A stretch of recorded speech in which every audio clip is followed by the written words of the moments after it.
کیا آپ نے کبھی محسوس کیا ہے کہ آپ صرف چند منٹ کے لیے موبائل اٹھاتے ہیں لیکن پھر گھنٹوں سوشل میڈیا ویڈیوز اور شارٹس میں کھو جاتے ہیں؟ یہ صرف آپ کی کمزوری نہیں بلکہ آپ کے دماغ کا ایک کھیل ہے۔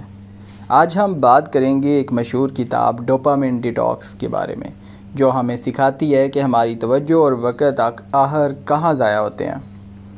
یہ دنیا ہمارے دماغ کو مسلسل فوری خوشی دینے والی چیزوں کی عادی بنا رہی ہے۔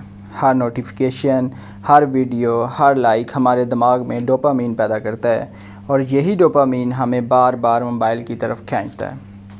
پھر آہستہ آہستہ کتابیں بور لگنے لگتی ہیں، پڑھائی مشکل محسوس ہوتی ہے، اور انسان اپنے بڑے خوابوں سے دور ہوتا جاتا ہے۔ یہ کتاب کہتی ہے کہ اگر آپ اپنی زندگی بدلنا چاہتے ہیں تو کچھ دیر کے لیے اس شور سے دور ہونا سیکھیں۔ کبھی خاموشی میں بیٹھیں، فون کو خود سے دور رکھیں، سوشل میڈیا سے وقفہ لیں اور اپنے دماغ کو سکون دیں۔ شروع میں یہ مشکل لگے گا کیونکہ ہمارا دماغ مسلسل تفریح کا عادی ہو چکا ہے، لیکن پھر ایک حیرت انگیز تبدیلی شروع ہوگی۔ آپ کی توجہ مضبوط ہوگی، ذہن پرسکون ہوگا اور آپ دوبارہ چھوٹی چھوٹی چیزوں میں خوشی محسوس کرنے لگیں گے۔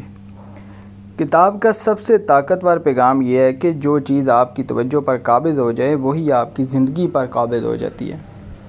تو اگر آپ اپنی توجہ واپس حاصل کر لیں تو آپ اپنے خواب، اپنی کامیابی اور اپنی اصل زندگی میں واپسی حاصل کر سکتے ہیں۔